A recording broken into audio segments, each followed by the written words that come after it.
Señores televidentes del canal de la Universidad de Concepción, sean bienvenidos a este tercer capítulo de Conversando América Latina. Un espacio que busca pensar, que busca reflexionar y, como dice su título, conversar acerca de los grandes temas, problemas estructurales y coyunturales de nuestra región. En este tercer capítulo vamos a abordar uno de los grandes temas controversiales, llamémoslo así, para algunos polémicos, como es el tema de la religión en América Latina. Y para aquello tenemos de invitados a dos profesores, a dos colegas del Departamento de Historia, a quienes voy a presentar a continuación. A mi derecha, el profesor David Oviedo Silva, a quien le agradezco la presencia. Gracias, David. Muchas gracias, Dani, por la invitación. Además es el director del programa de Magíster en Historia de nuestra universidad. Y a mi izquierda se encuentra el colega Diego Mundaca del Departamento de Historia también. Diego, muchas gracias por estar acá. Muchas gracias por la invitación. Bueno, agradecerle a los colegas que estén acá para dialogar y conversar acerca de este tema muchas veces controversial, pero vamos a tratar de dar una mirada general y de conjunto acerca de este tema. En primer lugar, quiero instalar sobre la mesa, preguntarles, que podamos acercarnos en primer lugar, cómo ustedes, desde lo personal, desde su experiencia, se acercan a la temática de la religión, de la religiosidad, y al mismo tiempo que puedan dar una mirada también acerca de, cuando hablamos de religión, ¿a qué nos estamos refiriendo concretamente? ¿A qué se alude con ese concepto? David. Bueno, una gran pregunta y en realidad, bueno, respecto a la primera parte de ella, yo diría que en mi caso hay una aproximación algo existencial también al cristianismo, un proceso posterior ya de mi vida. No he crecido en un hogar confesional, Ya. Así que en un momento de mi desarrollo y de mis estudios de posgrado, por lo que recuerdo, yo tuve una experiencia como de conversión cristiana, si se quiere, en el sentido amplio, no de ingresar a una formalidad eclesiástica. Y esa es la motivación más existencial o más profunda, quizás. Y a nivel académico, claro, percibía que en términos del paradigma llamado historia actual o del tiempo presente, en fin, no había muchos estudios sistemáticos sobre la trayectoria teológico-política de ciertas vertientes del movimiento evangélico contemporáneo en Chile. Y eso lo he descubierto en mi tesis doctoral y en otras publicaciones. Ya. Entonces eso explica ya la motivación académica, un vacío teórico, empírico, en fin. Y respecto a la otra parte de tu pregunta, claro, el concepto de religión es un fenómeno bien complejo, pero la verdad uno observa desde la historia que está presente en casi todas las civilizaciones, en todas las sociedades. Da la impresión que no hubiera una sociedad o una civilización que no buscara un origen religioso para su integración ética o normativa. Entonces yo diría que tiene que ver con la búsqueda de estabilización y continuidad social de las culturas, tiene que ver a nivel ya más existencial también personal de los sujetos con la búsqueda de respuestas a preguntas que siempre han estado allí, de dónde venimos, hacia dónde vamos, en fin. También tiene que ver con un procesamiento de lo incontrolable, en Angelo Prelli, por ejemplo, que es un historiador de la Escuela de Roma que así lo ve, el tema de lo incontrolable, desde allí cómo es procesado eso en clave de lo sagrado, lo profano, por ejemplo, con un Mircea Eliade, etc. También tiene que ver con un sistema de símbolos compartidos, una creencia en lo sobrenatural. Yo diría que la trascendencia también está presente, pero sobre todo para el marco judeocristiano, porque hay culturas ancestrales, por ejemplo, que más bien lo ven en el plano de la inmanencia. Así que es un tema bien complejo que da para mucho. ¿Y en tu caso, Diego? Bueno, en mi caso también es similar al de David, en términos que mi familia no era una familia que profesaba una religión confesional, así claramente. No obstante, mi papá era medio religioso, ritualista, era devoto de San Sebastián, Ya. como algunos hasta ateos. Yo creo que me marcó eso en algún aspecto. Después tuve experiencias ya más personales de gente que era cristiana y ahí fortalecí e intenté seguir ese camino. Y desde el punto de vista de lo conceptual, que tú llamas a pensar, claro, la religión, quizás antes de la religión viene el posagrado, es decir, el impulso, el reconocimiento de todos los hombres, de todas las civilizaciones, como decía David, de que hay algo como inconmensurable y hay preguntas que no se puede responder. Y por consiguiente la religión vendría siendo como el conjunto de prácticas, de elementos que hacen que ese sagrado sea como aterrizado en la cotidianidad de los hombres. Si estoy hablando de ritos, de imágenes, etcétera, esa sistematización es lo religioso. Y por eso lo sagrado está antes, en términos de que ahí hay algo que... ¿Y por qué? Porque muchas veces la religión nos salva, es decir, no por practicar ritos, imágenes, etcétera, te va a quitar la inquietud de lo sagrado. Creo que ahí hay un tema igual interesante. Sí, David, ¿puede complementar? Claro, sí, por favor. El tema es que, claro, a raíz de lo que dice Diego, también la expresión quizás contemporánea de lo sagrado es como lo espiritual, ¿no? Se podría decir. O sea, siempre ha estado lo espiritual, pero quiero decir que así se ha designado más en la discusión contemporánea. Y claro, no hay coincidencia, ya a nivel, por ejemplo, más reciente de la sociedad contemporánea, entre el declive de la adhesión a las iglesias con un declive de la búsqueda de la espiritualidad, que eso sigue muy vigente y se vincula con lo sagrado. Correcto. Es interesante lo que acaban de comentar ustedes, porque en general, ¿no es cierto?, se tiende a pensar que existe un vínculo muy directo entre la religión y el tema iglesias. Y son caminos que no necesariamente, digamos, pueden o no coincidir. O no coincidir. Claro. Y en ese sentido, hay un punto que tú señalabas muy bien, es cómo han visto ustedes, en una mirada también general, el tema de la adhesión de la población a las religiones en general. ¿Se ha estancado? ¿Ha habido un proceso de incremento? ¿Estamos en presencia de una sociedad más crítica? ¿Hay otras formas de vincularse con la religión, otras prácticas que no son las llamadas tradicionales?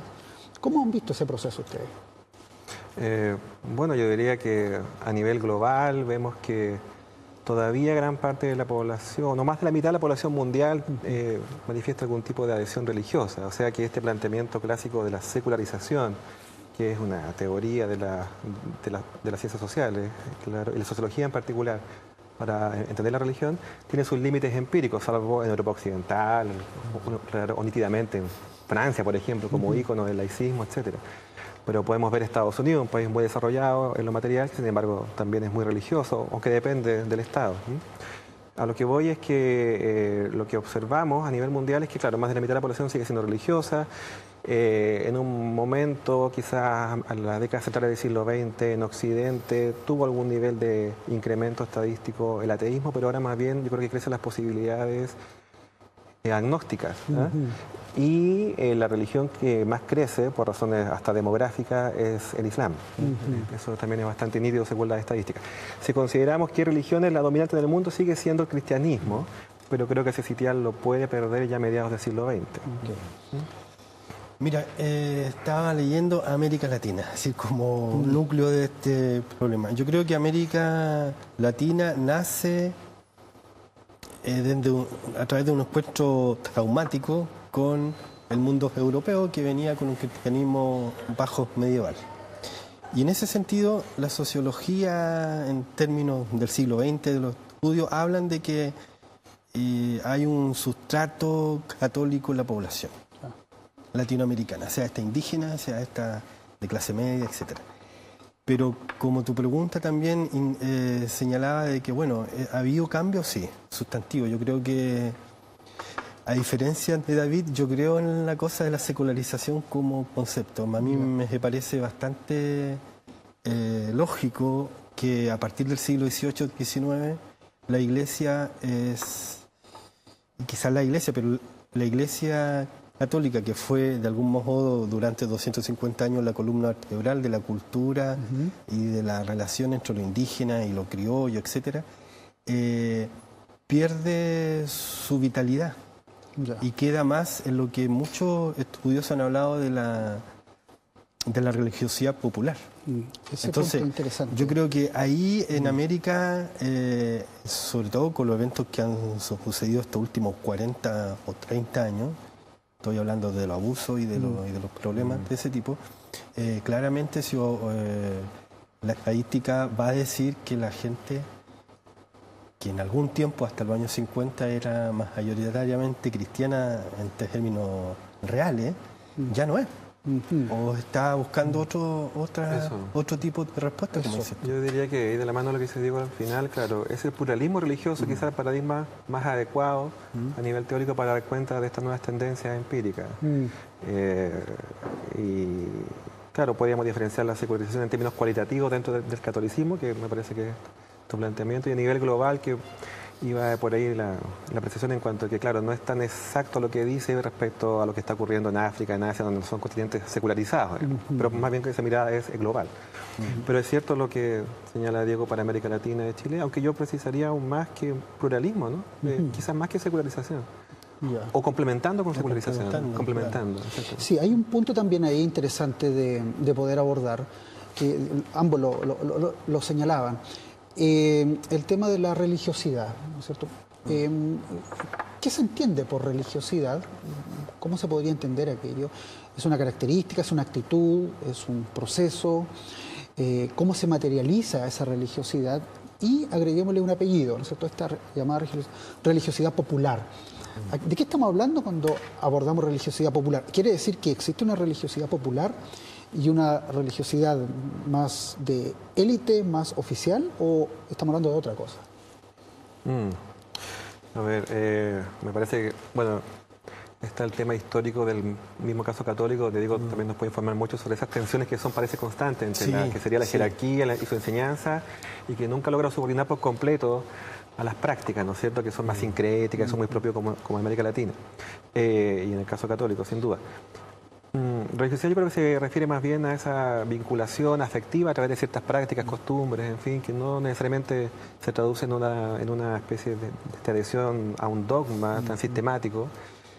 Y ese acervo, esa base, o diríamos algo así como ese imaginario, como se dice ahora en ciencias sociales habitualmente, también tiene impacto en dominios complementarios al catolicismo, que yo creo que es el mundo pentecostal en América Latina y Chile, ¿no? Que tiene mucho de sentimentalismo, de ese fervor, y algunos antropólogos han incluso visto un enlace entre algún trasfondo religioso indígena y ciertas prácticas de sanación propias de las iglesias pentecostales. Y tampoco están como disonante eso de las prácticas de santería, en fin, propias del mundo católico. Y eso, disculpa, ¿eso se da en algunos países más que en otros? Eso lo podemos dejar como para la segunda parte, ¿no es cierto? Perfecto. Da la impresión que sí, ahí está más marcado en algunas regiones o países, ¿no es cierto? Sí, eso lo podemos dar a la vuelta. Sí, yo creo que, a ver, la literatura desde la teología se podría decir católica, etcétera, y de los historiadores, por ejemplo, cito a uno, Maximiliano Zajalina, que tiene un libro que se llama El pueblo de Dios. Entonces, él habla literalmente de que hay desde el siglo XVII, XVIII se consolida una religiosidad que es más ritualista y que es más de la fiesta. Exacto. A diferencia de una religiosidad que está más ligada al rey, más a la monarquía, más a la obediencia, y ahí hay una, no voy a decir una pugna, pero es una dinámica que se da. Hasta ejemplos como haber censurado la fiesta de la Tirana por harto tiempo, y que algunos obispos empezaron a abrirla. ¿Por qué? Porque hay momentos en la historia donde la religiosidad de la fiesta típica y de la risa típica del mundo popular, cuando la jerarquía o la sociedad empiezan a burguesearse, se podría decir, a influenciarse por los ideales urbanísticos de la burguesía, eso se ve muy mal. Por consiguiente, la borrachera y todos esos ciclos de fiesta no coinciden. Entonces, hay todo un tema ahí. Con eso, en breve, Pedro Morandé nos ha tenido una tesis sobre que ese ha sido un factor que impide como la modernización del continente y su desarrollo. Eso, por supuesto, es bien cuestionable, pero es la tesis. Bien, estamos conversando América Latina, aquí con los colegas David Oviedo y Diego Mundaca, por las pantallas del canal de la Universidad de Concepción. En este tercer capítulo vamos a ir a la pausa comercial y vamos a seguir conversando sobre religión en América Latina.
Estamos de regreso en Conversando América Latina.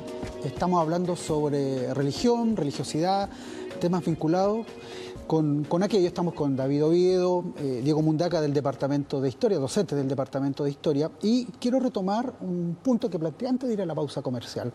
Si este tema de la llamada religiosidad popular, como la describíamos, analizábamos, uno la ve más en determinadas zonas, determinados países que en otros. ¿Y por qué se da en esos países más que en, no sé, que en otras latitudes? ¿Cuáles serían las características? Claro, la verdad es que tiene diferentes expresiones según la identidad religiosa de la que estamos hablando. El caso que te comentaba, que empíricamente más domino, sería el del fenómeno evangélico pentecostal, que es una expresión bien concreta de ese sentimiento o de ese tipo de práctica. Y lo que vemos, claro, a fines de los 70, un autor que se llamaba David Stoll, que decía que toda América Latina se iba a volver evangélica, así ya como que era una oleada imparable, etcétera, un tsunami pentecostal. Y bueno, la verdad es que sin duda creció mucho en la década central del siglo XX, pero lo que tenemos en la actualidad globalmente, en promedio, en América Latina, es alrededor de un 19%, 20% de población evangélica, lo que es un porcentaje importante, pero en ningún caso es la religión hegemónica.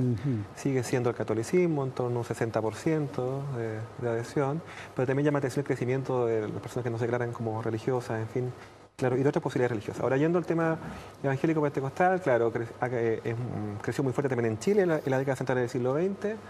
Y es muy fuerte en países como Guatemala, como cerca de un 40% de la población. En el fondo ahí se definen hasta presidentes por el voto evangélico. En Costa Rica estuvo cerca de llegar al poder. En Brasil también hay un flanco de presión importante asociado a una especie como de derecha populista dura. Eso es más bien el tema político, pero yendo al fondo de tu pregunta, yo diría que sobre todo en Centroamérica, en Brasil, en Chile en su momento, después se anduvo estancando. Y una teoría para eso, así bien breve, es la del refugio de las masas, digamos, de Christian Lalib, que en el fondo en contexto de inmigración campo-ciudad, en el desarrollismo en América Latina, por ejemplo en Chile, el migrante encontró en la iglesia evangélica una especie de sustituto comunitario a la comunidad rural perdida. Sí. ¿Diego? Sí, yo creo que, bueno, como para acercarnos en el tiempo, porque ustedes saben que yo manejo como hasta el siglo XVIII, de ahí ya para mí es más extraño, pero un poco siguiendo la ruta de Pedro Morandé, que tiene un libro que fue una señora de los años 80, se llama Cultura y Monización en América Latina. Él distingue que en realidad la religiosidad popular se manifiesta con claridad en el campo. Una por la tradición oral, principalmente, y por la fiesta.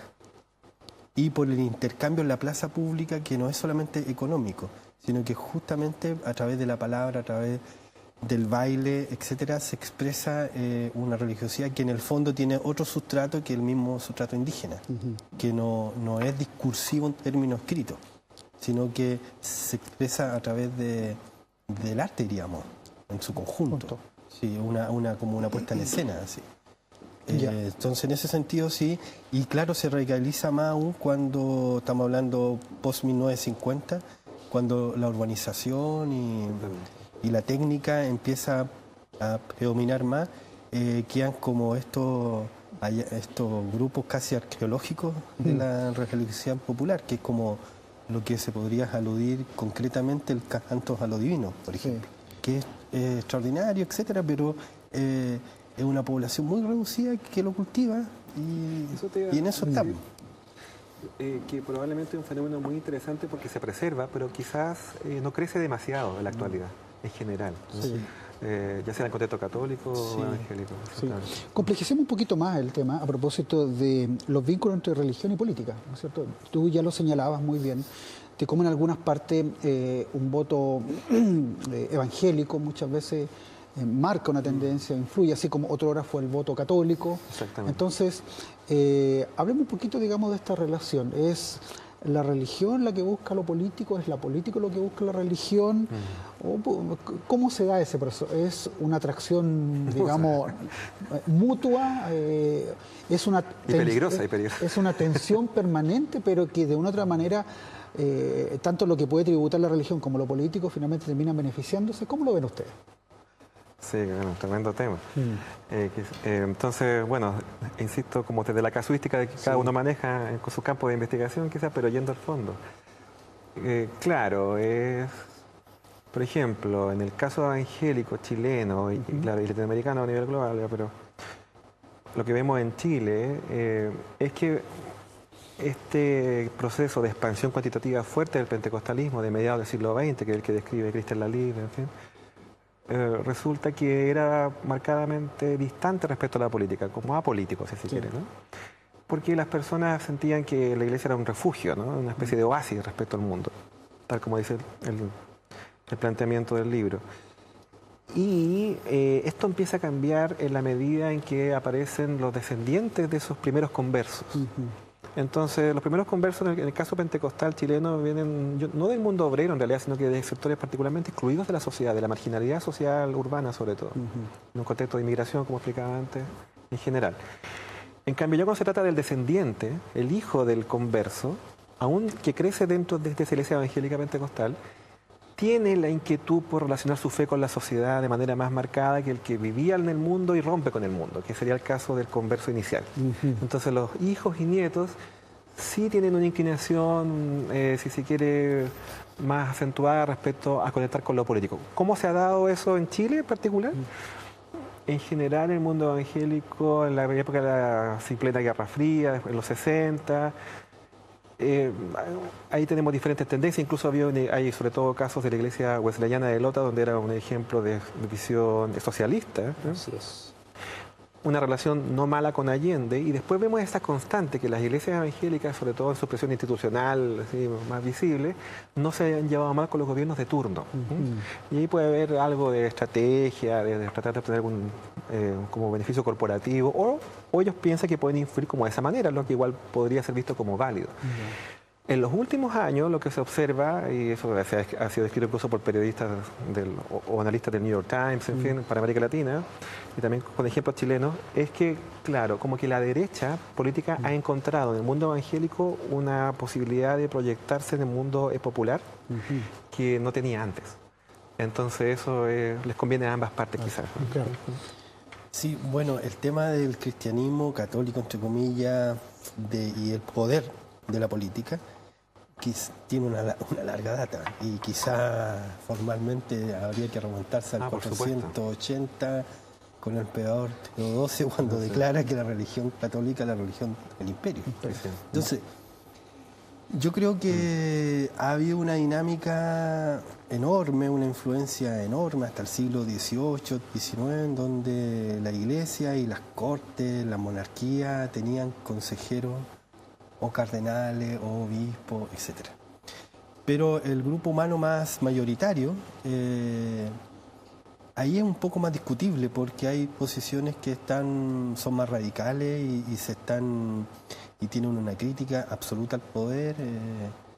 Se recita mucho esa idea, dar al César lo que es el César y a Dios lo que es Dios, por consiguiente viven de una forma, yo diría, más sana esa división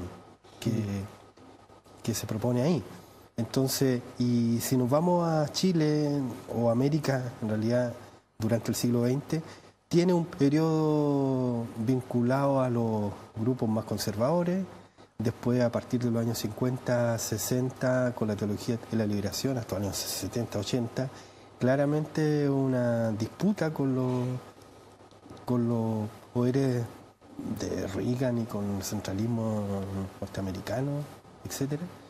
Y después se repliega nuevamente a una instancia que yo creo que está en estudio, que no se sabe con claridad porque hay un debilitamiento de los grupos como la democracia cristiana, como los grupos que eran fuertes en su momento y están diseminados en diferentes ámbitos. Y hay algunos que ya no siguen tampoco en ningún caso la directriz de la iglesia o el cristianismo formal. Entonces yo creo que ahí hay mucho que decir, pero hay claramente entre los años, aquí hay un texto 1963-1974, se cuestiona absolutamente la base, se podría decir, se quiere discutir el celibato, la posición de la mujer en la iglesia, etcétera, y todo tiene que ver con la redacción del Concilio Vaticano II, que para el mundo católico y en América Latina es real, Sí, se claro. ve, se puede ver. Sí, nos va quedando 2 o 3 minutitos. Me gustaría pedirle que pudieran a nuestros televidentes recomendarles alguna lectura, algunos libros, ¿no es cierto?, para aquellos que les interese la temática, que se puedan adentrar. David, no sé qué recomendarías tú como Bueno. lectura o autores o textos. Por ejemplo, un texto que he citado varias veces, El refugio de las masas, de Christian Lalib, que es del año 60, ya es un clásico, sociológico en su momento, ahora puede ser visto como histórico por el paso del tiempo. Y aquí Lalib explica a través de una mezcla, de una combinación teórica entre Durkheim y Marx, el crecimiento del pentecostalismo en Chile. Ya. Tiene mucho material documental, entrevistas, datos concretos y teoría sociohistórica, así que muy recomendable, un clásico de los clásicos. Ya. También quisiera recomendar un libro que es distinto, también de un sociólogo de la religión, Peter Berger, Cuestiones sobre la fe, y su afirmación como fondo, que entiende como escéptica del cristianismo.